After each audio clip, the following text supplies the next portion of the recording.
Halo Sobat ASN, selamat datang di podcast Ngobrol Cerdas.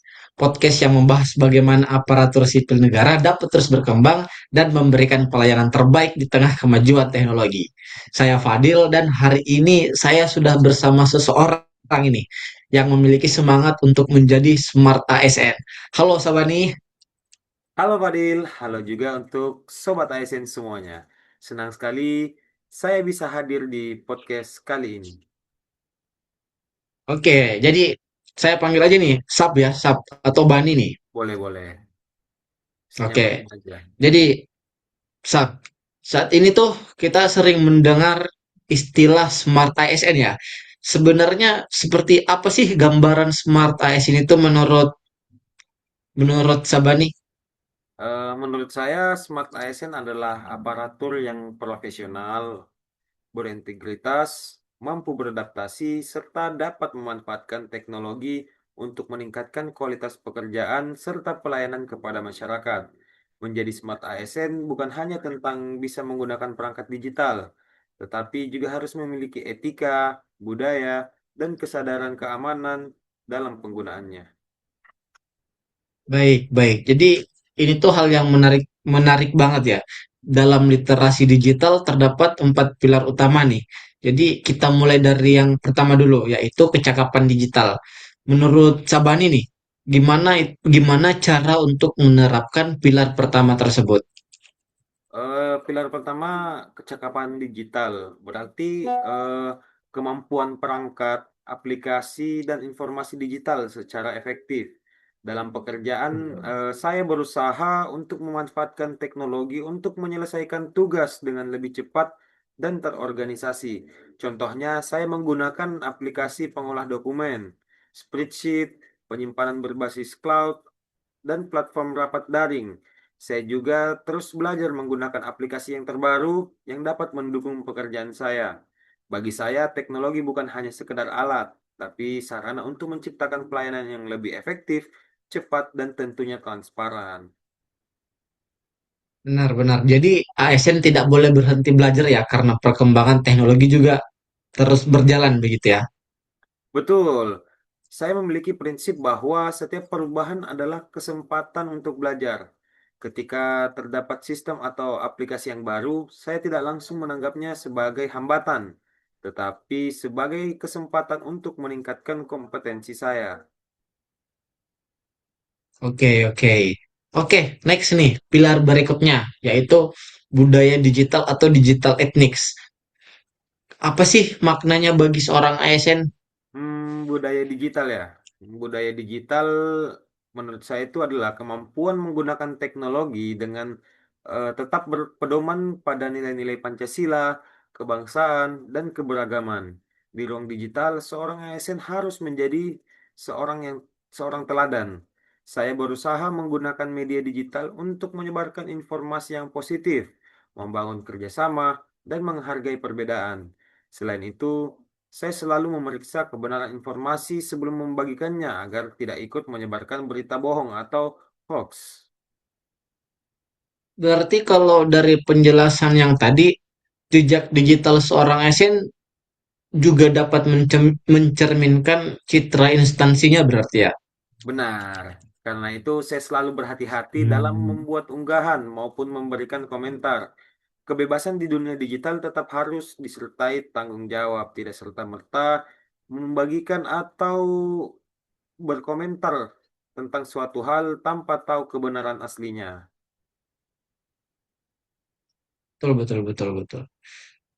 Selanjutnya nih, ada etika digital. Apa sih yang Sabani lakukan untuk menjaga etika ketika berkomunikasi secara digital? Yang sering saya lakukan yaitu selalu berusaha menggunakan bahasa yang sopan tentunya, jelas, dan tidak menyinggung pihak lain. Dalam grup pekerjaan, misalnya saya memperhatikan waktu ketika mengirim pesan, tidak menyebarkan data pribadi tanpa izin, serta tidak langsung memberikan tanggapan ketika informasi yang diterima belum jelas. Selain itu, saya menghargai karya orang lain dengan mencantumkan sumber apabila menggunakan datanya, gambar, atau informasi tertentu. Menurut saya, kemampuan digital yang baik harus diikuti dengan karakter dan etika yang baik pula. Betul, betul. Saya setuju tuh di poin itu. Kadang-kadang kesalahpahaman itu terjadi karena seseorang terlalu cepat mengetik atau memberikan komentar dari sudut pandangnya sendiri tuh tanpa melihat bagaimana sih sudut pandang dari orang lain. Benar. Oleh sebab itu, sebelum mengirim pesan, saya membiasakan diri membaca ulang dan mempertimbangkan apa sih dampaknya kalau saya mengirim pesan ini. Seperti itu. Ya, betul-betul. Oke, lanjut. Pilar terakhir ini, yaitu keamanan digital atau digital safety.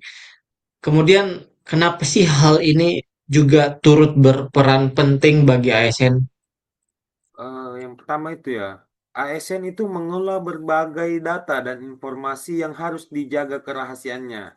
Saya menerapkan keamanan digital dengan menggunakan kata sandi yang kuat dan berbeda, mengaktifkan verifikasi dua langkah, serta tidak sembarangan membuka tautan atau mengunduh dokumen yang mencurigakan. Saya juga memastikan dokumen pekerjaan yang saya kerjakan hanya dibagikan kepada pihak yang berkepentingan. Ketika menggunakan perangkat umum, saya selalu keluar dari akun setelah selesai. Hal-hal sederhana tersebut dapat mencegah kebocoran data dan penyalahgunaan informasi. Jadi, menjaga keamanan digital itu bukan hanya tugas bagian teknologi informasi saja berarti ya? Tepat sekali. Keamanan digital adalah Hmm, tanggung jawab seluruh pengguna, termasuk setiap ASN. oke, kita masuk ke intinya ini. Setelah membahas 4 pilar yang tadi, apa sih yang membuat Saban ini bisa layak disebut sebagai calon smart ASN? Hmm, alasan saya sendiri, saya adalah pribadi yang disiplin, bertanggung jawab, terbuka terhadap perubahan, dan memiliki semangat belajar yang tinggi. Saya mampu bekerja secara individu maupun secara berkelompok atau tim, serta berusaha menyelesaikan tugas tepat waktu. Saya juga berkomitmen menggunakan teknologi yang meningkatkan produktivitas tanpa mengabaikan etika, budaya, dan tentunya keamanan. Saya tidak menganggap diri saya sudah sempurna, tapi saya siap untuk terus belajar, menerima evaluasi, dan meningkatkan kompetensi agar dapat memberikan pelayanan yang terbaik kepada masyarakat. Bagi saya, Smart ASN bukan hanya sekedar gelar, melainkan sebuah komitmen untuk bekerja secara profesional, berintegritas, dan adaptif di era digital ini. Begitu. Luar biasa, luar biasa. Dari pembicaraan kita hari ini ya, kita memahami bahwa smart ASN ini harus memiliki kecakapan digital, kemudian mampu untuk membangun budaya digital yang positif, menjaga etika, dan melindungi keamanan data. Betul. Mari menjadi ASN yang tidak hanya cerdas menggunakan teknologi, tetapi juga bijak, beretika, aman, tentunya bertanggung jawab karena teknologi yang hebat harus digunakan oleh manusia juga yang berintegritas. Baik, baik. Terima kasih Sabani atas pembahasannya. Kemudian terima kasih juga untuk sobat-sobat ASN yang telah menyaksikan podcast ini.